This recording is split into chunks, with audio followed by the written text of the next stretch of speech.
Thanks, Louise. I think I'm very handicapped tonight because my better half in this partnership, Raymond, is not able to be here. There was a school governing body meeting that had to take place today because of an event that's taking place on the weekend. So unfortunately, he's not here, but he sends his best, and I'll try to represent him adequately in this session. I think just a little bit about the journey. I think quite like Mike and Chantel, we started out with Raymond being the principal of W.H. Kutsa down in the south of Joburg. And within a month of us starting the partnership, he was asked to take on a position as principal of Discovery Primary School out in Florida. Now, south of Joburg was still a bit far, but worked reasonably well for me because I'm in Parktown at Hollard. But going out to Florida was a trek. But I think because of the fairly strong bond that we experienced in our first session, we decided to go through with it. And it's amazing how 45 minutes or an hour each way doesn't seem that bad when you've got a great partner to work with. I think Ray's move to Discovery was amazing because Ray comes from that community. He lives about 10 minutes from the school. His wife used to teach at Discovery Primary. Both his kids used to go to Discovery Primary. So he really is part of the community and has a special bond with that community. But when he got to the school, there were some serious challenges. I think the first thing was that for the previous year, since the previous principal had left, there was no proper leadership in the school. So the deputy principals were taking turns in terms of playing the principal role, which didn't really work well in communicating a very strong leadership to the community. So Raymond had a lot of work to do in terms of establishing himself and establishing the presence. But I think the biggest challenge was the fact that Discovery Primary a few years before had been identified as one of the schools that would become a full-service school. And obviously I had no clue what that meant, but what that actually means is that over time, as the school develops, 40% of each class will be represented by kids who are differently abled and who have some kind of disability.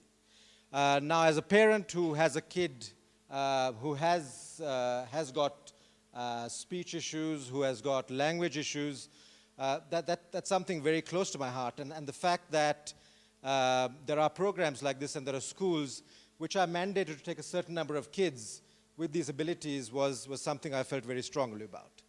But I think the challenge that the school faced was that having 4 out of 10 kids without the necessary supporting infrastructure. So the teachers hadn't necessarily been put through the required training.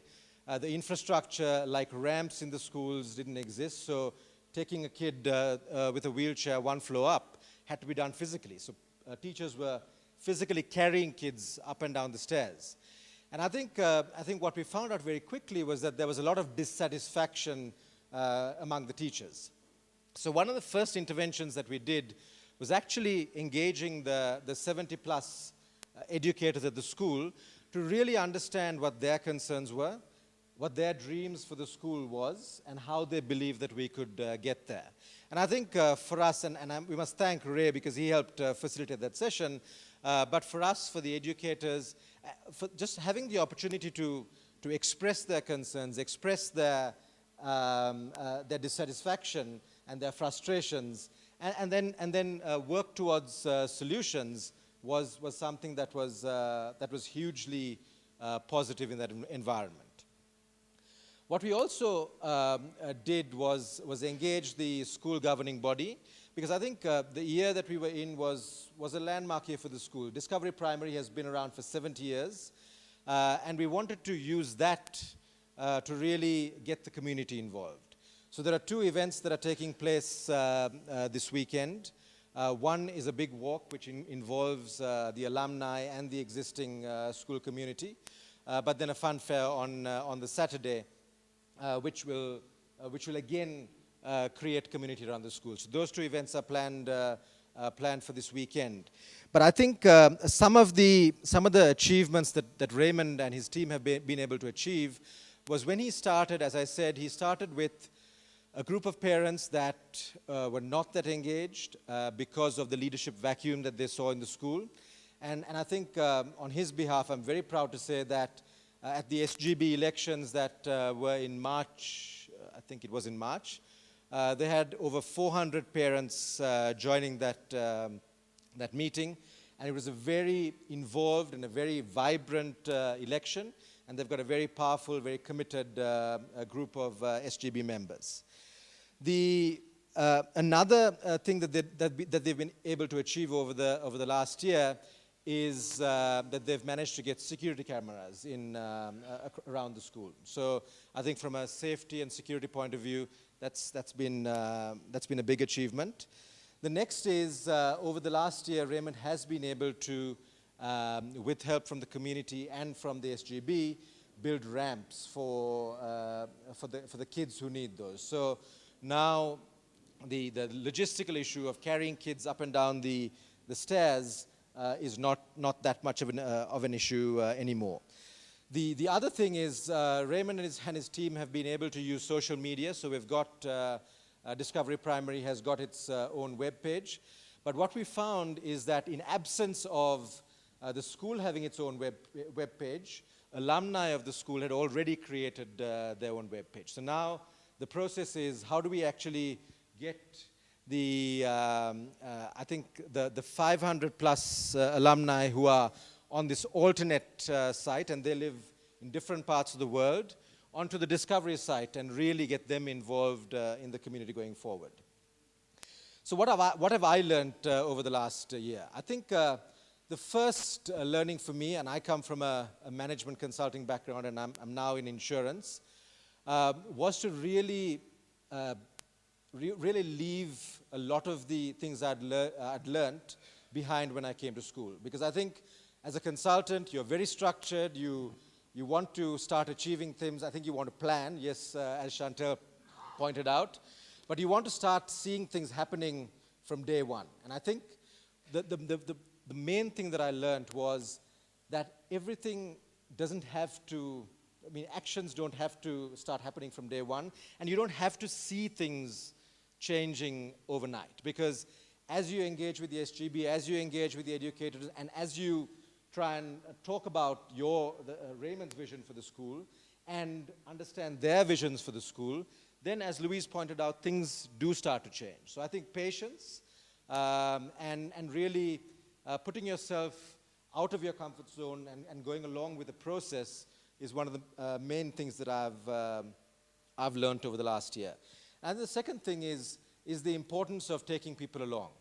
As a consultant, you don't really spend a lot of time doing that. I think Pete, some of the consulting you do is probably quite different, but in traditional large strategy consulting firms, you get invited to do a project. You do get input from people in the company, but at the end of it, sort of you do this series of presentations and leave everyone with a list of learnings or a list of to-dos, which then probably get shelved and don't see the light of day. So I think this was a very, very different experience for me of really taking people along. So how do you engage all the different stakeholders through this process and ensure that they believe in Raymond's vision and they believe that their vision is aligned with what Raymond has planned for the school. So from that point of view, it's been extremely fulfilling. I want to thank Carmini, who got me involved in the process. So I'm honored to be involved. And Louise, Ray, and our group of parents and principals. Because I think in the engagements that we had, there were lots of things that we heard that were happening in other schools which really influenced what we could do at Discovery Primary. And we hope that our engagement is not done. It's not over. We will continue. So yeah, Raymond is an amazing man. I'm really sorry that he wasn't here. And I've learned a tremendous amount from him about being committed, about being passionate, and really not being flustered by all the challenges that he faces on a day-to-day basis. So thank you very much. Before you go,